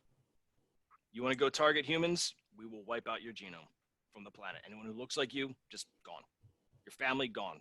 Banks gone. Agreements gone. Everything tossed. Because you just broke the severe rule. You broke the human versus robot rule. And you can't break that. Because we're not looking for body count. We're not Malthusians. We're not out here trying to slaughter people because we care more about trees. It's not what we're about. Cool. Benjamin, you had a question. Right, I did. Thank you, Pat. Really appreciate the time and the insight here. Yeah, I'm not somebody who was able to read Tragedy and Hope myself, so I'm glad there's people like you out there. I tried. I'm into the Tragedy and Hope community. I'm sure you know Grove's work and all these things. I'm in the autonomy class as well as this. Okay, so my question was for the robots, do you envision this being autonomously controlled robots, or do you envision them being controlled in real time? Makes more sense because the robots are not yet there in terms of being able to navigate spatial reality. Yep. And that could be a really compelling game for a lot of people who like that notion. Very interesting, man. Really a lot of thought-provoking stuff here. Yeah, Appreciate thanks a lot, man. Appreciate that. What's the it. time scale for this in your if you could just throw it a guess? I started this research in 2014. I am already talking with people to start rolling out some of this stuff by 2025. So Heard. Yeah, I'd love to take the time to get a chance to chat later on. I will hit you up because there's definitely. really Thanks, man. really appreciate it. Cool. Yeah, and just to follow up for clarification, I'm not looking at autonomous. I'm not looking at AIs doing all the work, and we just kind of sit back and laugh at the video game playing before us. This is a full participatory sport. You're going to pilot these things. You're going to learn to pilot more and more as time goes on, because I can't trust AI. I mean, you see the self-driving cars. I know they're sold sexy-wise, but I know how they work. I just did a whole thing about how neural networks work and how to hack those. So I'm not putting my faith in that stuff. I'll trust a human brain. I got some Neanderthal brains on the side, but they're not ready yet. So in the meantime, I need human brains. I need people they're already spending 10,000 hours playing video games. They're already ready for this economy. I just need to plug them in. Fast reaction times are what we need. Yeah, some Twitch soldiers. Right. Cool. Right. We're training them now. Yeah. That's right. Thank you. Every time Pat mentions Neanderthal brains, I get a meta boner. So Why am I laughing every time I drink this? I'll try to time it better next time. So yeah, just usually a lot of our meetings at the Stoa go for 60 minutes, but these ones usually go 90 minutes. So Pat, you're cool for another 15, 30 minutes here? Sure, of course. Okay. And John, you had a question, or Anyan, if you can unmute yourself. It's Anshin. Anshin, okay, cool. Hey, Pat, this was incredible. I look forward the entire week for Pat Ryan's Dark Stoa. Thanks a lot. Thank you. Depression at the end of the week is the best way to get into the week. Of your assumptions, I'm interested about the employment assumption. In the case they prove to be vastly over-optimistic by a magnitude or whatever you want to say, how do you think your model changes and the story changes? Yeah, there's error correction should be built in. So if you're going to, well, not if, you will hit this saturation where the maximum amount of people will be paired up with the maximum amount of robots. There is, whatever that equation represents that, I don't know, but it does exist somewhere. When that happens, you're going to have what Marx called surplus humans. Now, if you time this correctly, and it's really a question of timing, because the unemployment cycle lasts so long in the middle of a technological shift where you make the move from one tech and then there's an unemployment downturn, there's a disruption, there's a crisis of capital, all these things play out, and we've seen this play out since forever. If you time this correctly, then what will happen is when you hit that saturation point, by the time the unemployment becomes destabilizing, astroeconomics will have already begun. So that's the key. That's the hedge where you can, as these sociopaths and these psychopaths are just whacking it out on each other. That probably was not the right phrase, but as they are just whacking each other left, right, then the Malthusians will disagree with me. They'll say just kill people if you're wrong about your model, and they'll point to the steel cycle and they say, well, just let 14 million people march into the jaws of Moloch and stuff like that. And that will give them credibility during this time period. And people will look at them and say, yes, we should do what they're saying, which is why the timing issue is so important. Can I get the timing issue right? No. Can I find people who can get the timing issue right? Probably. So that's the best I got. Because if you don't get it right, then what will happen is you're looking at a lot of unemployment who will have the opportunity to command labor. That's where things get interesting. So it's not like right now there's a lot of unemployed people who can command these things. They should be programmers, right? But programming's hard. But if you make the interface easy enough to where I'm just talking to this robot and I say, hey, robot, build this thing, the same way I'm talking to you to do it. So you're going to look at these unemployed people who are going to have their bar to entry to productivity to be almost nothing. So whether that helps public employment or private employment, I'm not sure. But also keep in mind that a lot of my model assumes public employment, which means you do end up in this type of like tribute redistribution system when you have massive amounts of robots extracting minerals in a way that were previously too expensive. So you have a huge volume of minerals. I mean, even if you were to take one asteroid of platinum and slam it into the moon and then extract it from there, you're looking at platinum prices being the same as zinc and with just one asteroid. So prices will drop gradually, not instantly. I'm never promoting instantaneous stuff here. I'm very realist about that. And you're looking at the unemployed having access to slave labor. I don't think that's ever happened in human history. So I really don't know what will happen because that's never been an option. Cool. If I could ask a follow-up. Yeah, go for it. Let's say also on the timing, things end up taking longer than you expect. Do you ever, I don't know how to ask this. What if the entire kind of jobs, capitalism-based system morphs into a UBI, blah, blah, blah type system? How do you think that also works with your model here? You'll be able to see rationale for UBI in what I'm proposing by saying, well, we have robot slaves, so let them do all the work, and then we'll just profit from it. That's going to be very politically tempting. You're going to see a lot of people running on that. It's going to be almost boring, the amount of people that'll run on that. And they'll be able to make it happen to a degree. What that does to the human psyche, well, we know what that does to the human psyche because the Romans had access to slaves, and the Roman citizens in the city proper had the equivalent of UBI. They didn't have to pay taxes. They had free grain. They had all this stuff that were available to them, and they just spent all day fucking each other. So it's like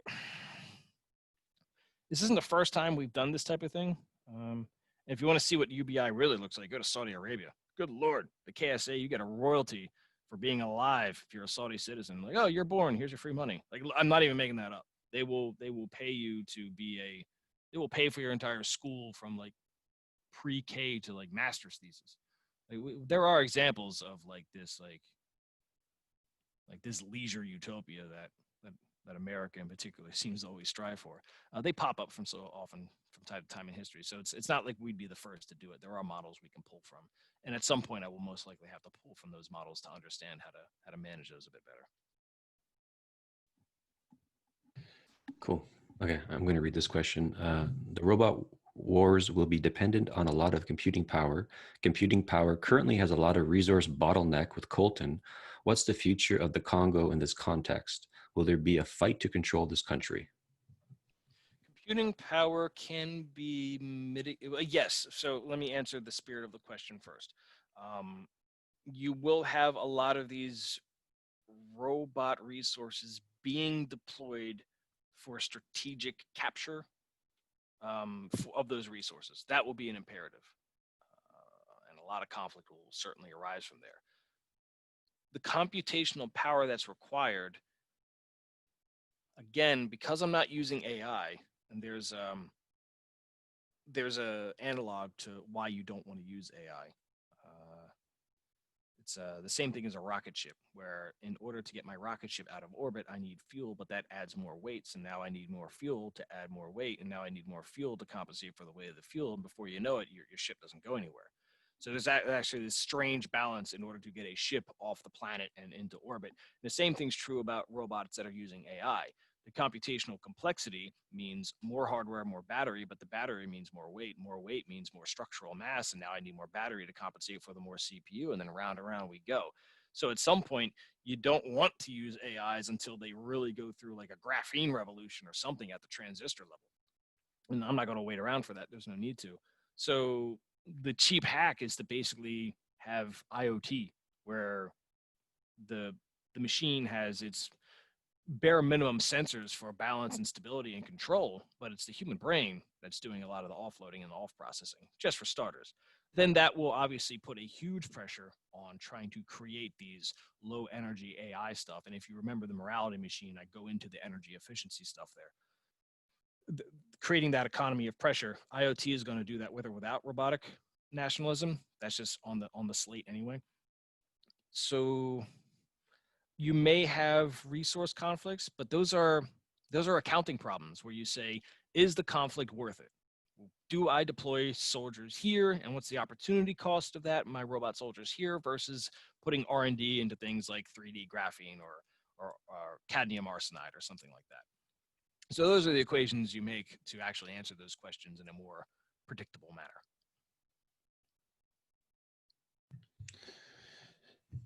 David, you had a question for Pat. Yeah, this is kind of trying to jump out as far as I can think.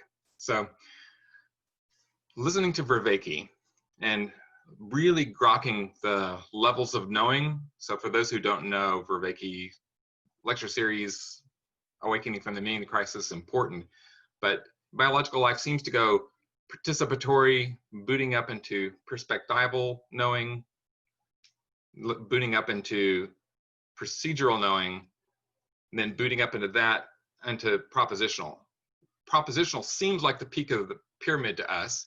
And so when we start inventing computing, we think AI is going to be the end all be all because we can teach it to play chess, but we can't teach it language or vision, and that's really hard.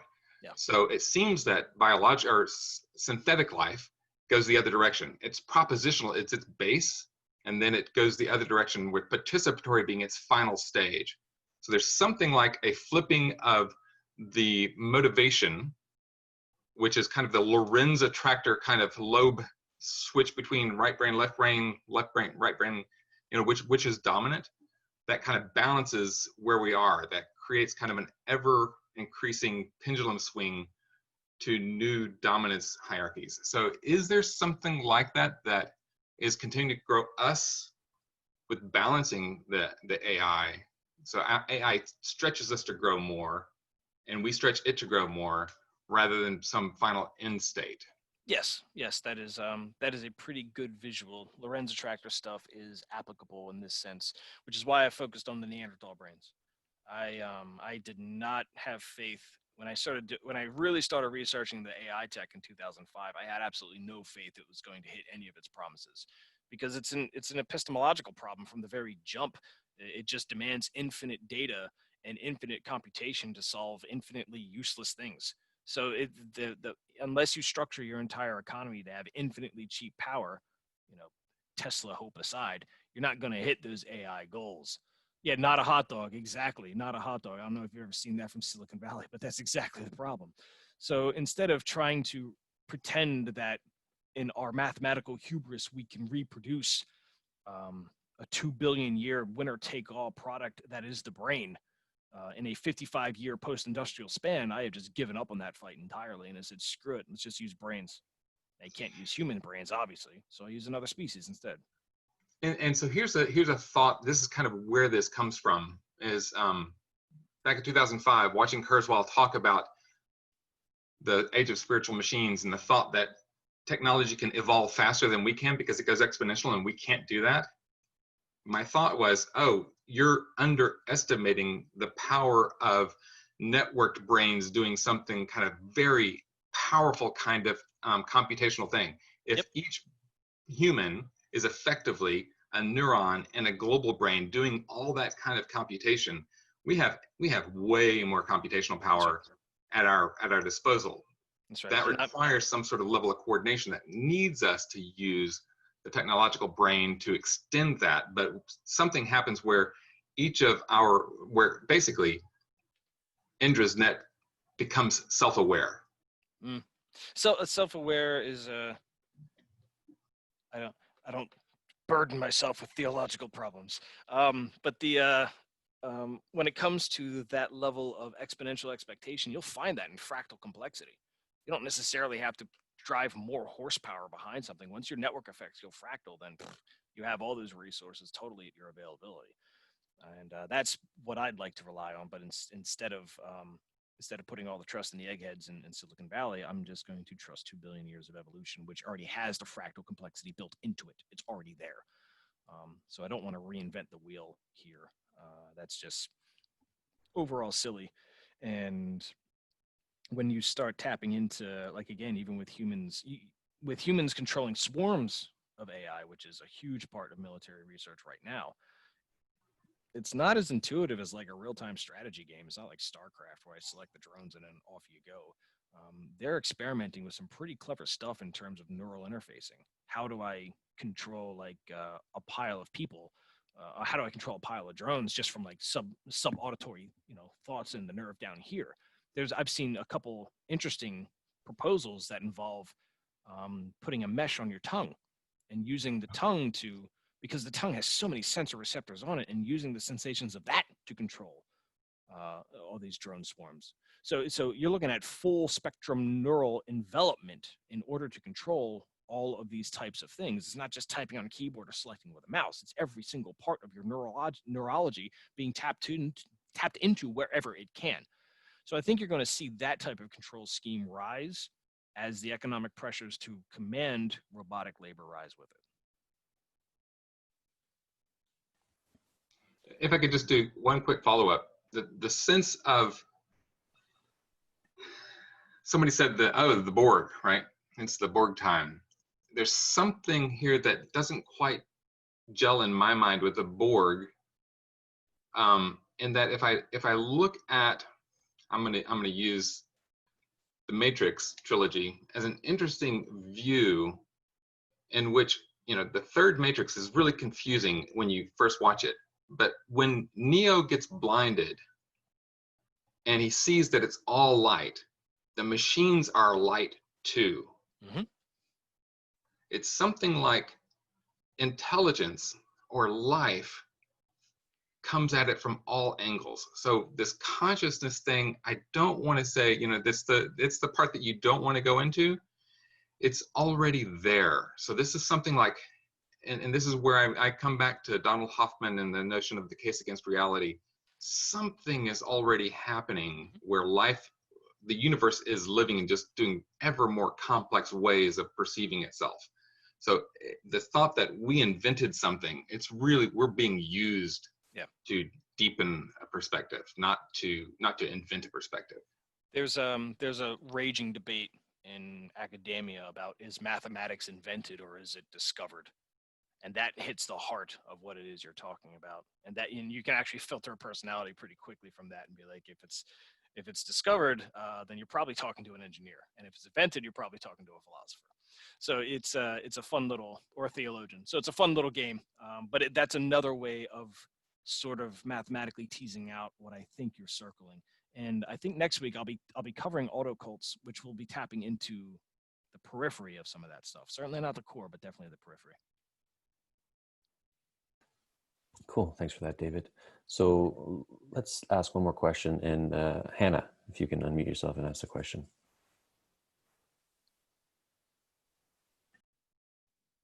Hi. Let me just scroll up because that last one wasn't a question. I can't find my question anymore. I would like to volunteer my space to someone else. I can read your question, Hannah. We've seen human operators at distant war tech in need of mental health support with things like drones. With the human propensity of anthropomorphization, will the robot soldier operators need therapy? That is, I've met some of those drone pilots. Some of them are hurt by it. Some of them enjoy the fact that they're God. It's most people can't comprehend, like, it's not like they're sitting there and disassociating from it and saying it's just pixels on a screen. No drone operator's doing that. They know damn well that they're hitting some people and that's going to have consequences, and they hope that their kill chain did the right analysis, because they're just there pressing the buttons. They're not there making, the call on who to, what wedding party to target. And what gets even worse is that sometimes the operators are in control, and sometimes it's experimentation on AI. So if you start seeing these drones targeting wedding parties, it's because those were false positives for groups, according to the AI.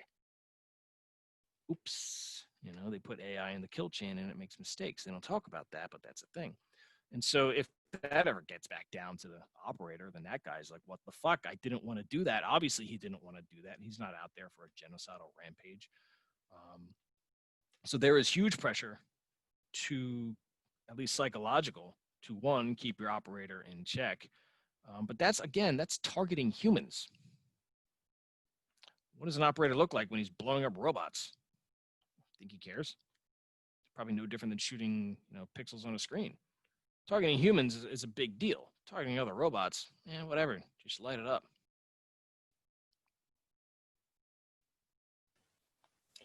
All right. On that note, Pat, do you have any final thoughts to end today's session? My analysis relies on a lot of assumptions, and there is an endless number. You might have seen the political compass, and every single square in the political compass can tear this to shreds. There is no doubt about that. And I'm not here to make an indefensible, unassailable position. I'm basically making a heuristic guess of when you get information technology to the cheap state that it's at, and you compare that with the demand for increasing cheap labor, it is not hard to start getting these robot soldiers and robot labor.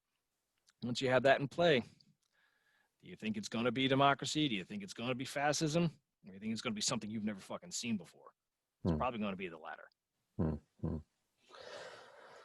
Cool. So next week, Pat back, same time, same channel. Continue the conversation and the explorations here at the Dark Stoa. So a few announcements before we close out. Next week, I'm going to upload or post a lot of events on the Stoa page. We do have a symposium, our first symposium that's coming on Tuesday.